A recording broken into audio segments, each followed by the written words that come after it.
What's up, everybody? It's Draymond Green. Make sure you subscribe to the Volumes YouTube channel below so you don't miss any more of this great content going forward.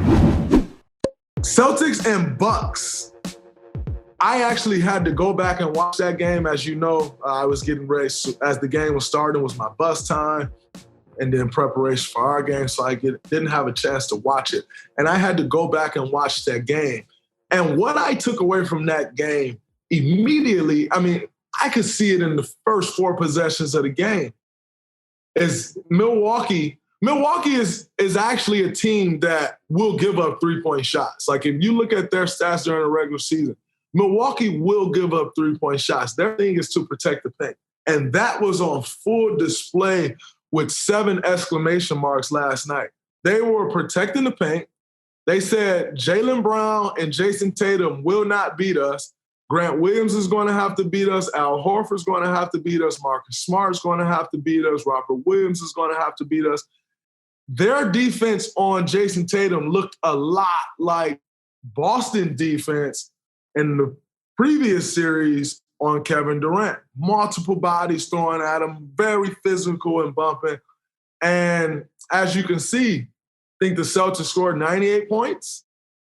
And 89, even worse. I'm sorry. I flipped it around. 89 points. And, that's a very, very, very, we all talk about Boston's defense, but that is a very high-powered offense as well. And to score 89 points, that's some incredible defense. To also score 89 points while Giannis shoots a terrible percentage, while Jrue shoots a terrible percentage, that means that when you're shooting terrible percentage like that, you get the rebound, you run. That creates transition opportunities. Their transition defense was stellar. I saw a couple of times where it looked like Jayson Tatum would easily get a bucket and guys come flying around from everywhere and made it tough. Now, Milwaukee, my thing with that series is, if I'm Milwaukee, I leave that game saying, what's the likelihood that Giannis is going to shoot 9 for 25? What is the likelihood that that Jrue Holiday is going to shoot 5 for 20? 8 for 20. 8 for 20. What's the likelihood of that? Now, if I'm Milwaukee, that's what I'm thinking. If I'm Boston, I think I hang my hat on defense. Jrue Holiday will shoot 8 for 20 again. Giannis will shoot 9 for 25 again. And Jayson Tatum won't shoot this poorly again. And Jaylen Brown won't shoot 2 for 15 again. And so if you're both teams, you leave the game. I think if I'm Milwaukee, I leave the game feeling a little bit better. But if you're Boston, you still leave the game feeling semi-good. But you also have to be realistic that in guarding great players, you're just not always going to shut them down. So at some point, Giannis, you're going to have a couple turnovers. Giannis is going to get dunks. That may get them going, right? And so that series, I think it's probably going to go 6 or 7. Milwaukee to go still 1 on the road without Chris Middleton.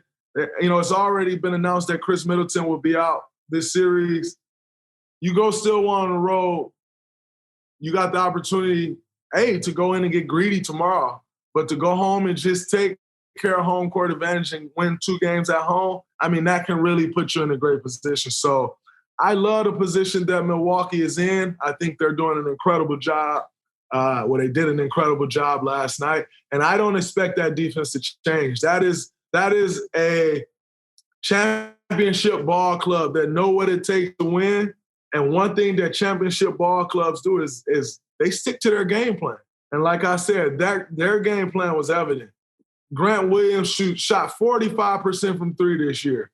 Grant Williams has several threes, point attempts, and no one was near him. Al Horford has several 3-point attempts. No one was near him. I think within the first 4 possessions that Boston had, it was 2 3-point attempts by Al Horford and a drive middle and a 1-foot fall away by Al Horford. And if I'm Mike Budenholzer, if I'm Giannis, if I'm Jrue Holiday, I'm saying kudos. this is exactly what we want. So we want Al Horford to beat us on offense. We know Jayson Tatum can beat us on offense. We know Jaylen Brown can beat us on offense. So the Bucks executed their game well, their game plan well, but that series, I can see that series going 6 or 7. Ultimately, I cannot. I think Boston has a legitimate chance of winning the series. I think Boston is a very, very, very good ball club. But for me personally, I would be a little worried leaving that game if I am Boston, just because of the way it played out. But we'll see. We'll figure that out tomorrow. Predictions on the Suns-Mavs. This won't be a cakewalk for the Suns. The Mavericks have a very good team. They're playing really well, and they have Luka Doncic. And anytime you have a player like that on the floor and he's on your squad, you always have a chance of winning the game. And so, D-Book is still coming back from a hamstring injury. I don't expect him to be 100%. He's probably more like 65, 70%. Dorian Finney-Smith is a ball hawk. Now, here's something to watch. I want to, in doing this show, this Draymond Green Show, one thing, or when I'm doing other, TNT, I want to teach the game of basketball, and I want to teach people how to watch the game of basketball. And you have to learn how to, if you don't already, you have to learn the game within the game. And one game within the game is Reggie Bullock is an incredible wing defender. He's a very good defender, has great length, is a good athlete. But CP is Reggie Bullock's big homie. That's a game within a game. Because now you talk about your matchups if you're Dallas, and which means Luka probably will guard Jay Crowder. Okay? So now you have Jalen Brunson, who will probably guard Mikal Bridges. Okay? Which means Dwight Powell, obviously, on DeAndre Ayton, which means you have to figure out, do you want to go Finney-Smith on Book and Reggie on Chris Paul, or do you want to flip that? The logical answer would be to put Finney-Smith on Book because he's stronger. Book will take you to the post. Book get there, he bump you. That would be the logical answer. Reggie got length. He can fly around the perimeter with CP. That would be the logical answer. But then when you take the game within the game into consideration, you have to ask yourself, with their personal relationship and CP being his big homie, how does he really affect CP, and is CP fazed by him at all? Because that is a real thing. And so I'm interested in seeing how that matchup plays out. I think they'll start the logical way, but I'm interested in seeing if there will need to be a change or not. In saying that, game 1, I am taking the Phoenix Suns to win the game. Over the series, it's a tough one because this Mavs team, I'm telling you, this Mavs team is not a pushover by any stretch of the imagination. And so I'm going to admit, this is a tough one for me to pick. It's a pick 'em. I feel like it's a coin flip. Both teams are really good. Do I have to pick one? If I have to pick one, you have to pick one. I'm going to pick the underdog. I'm going to go with the Mavs. No underdog has won a series yet. At some point, an underdog has to win a series, right? I'm going to go with the Mavs. But, God, that's going to be a tough series. I'm really only going with the Mavs because they're the underdog, by the way.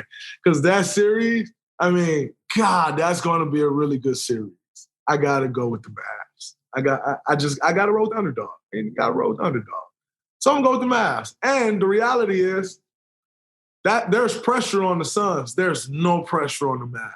They have zero pressure. If they lose, they're supposed to lose. the Suns are supposed to win. They've been the best team all year. And so you have to take that pressure into account as well. CP's not fazed by pressure, neither is D-Book. So I don't expect the pressure to break the Suns. But it is pressure. Pressure is pressure. And you got to deal with it. I guess I'm going to go with the Mavs. And then you have Heat-Sixers. A Joel Embiid-less Sixers. If Joel Embiid is out, see, here's the thing people aren't talking about, though. Kyle Lowry is also out, and Jimmy Butler is nursing a knee injury, knee soreness. He is listed as available to play tonight. Jimmy is. Kyle Lowry's out. But he still, I was watching on the Miami Heat, I think, Instagram account yesterday. Jimmy was shooting corner threes. He had 12 out of 13. But he was gingerly pushing off and landing on that knee. And so that was something I'm like, that changes things. Not having Kyle Lowry, that changes things. Because what that does is it puts you back with Jimmy as the player that he was last year, which is more of a facilitator. With Kyle Lowry can get everyone else involved. But Jimmy,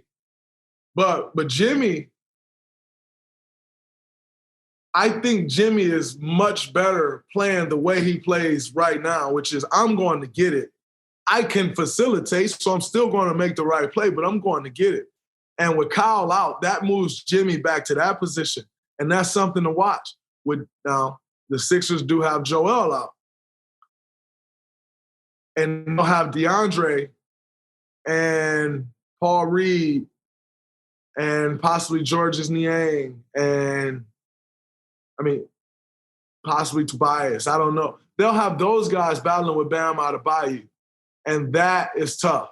Especially, see, if it's Joel having to guard Bam on one end, at least Joel's beating him up on the other end and he's having to guard Joel and lose some of his, you battling with him, it tires you out, it wears the guy down. None of those guys Bam have to even worry about except boxing out. And so that right there is going to help Bam even more. Bam already a great player. And now he doesn't have to deal with Joel Embiid. I got the Heat in 5. I'm taking the Heat in 5.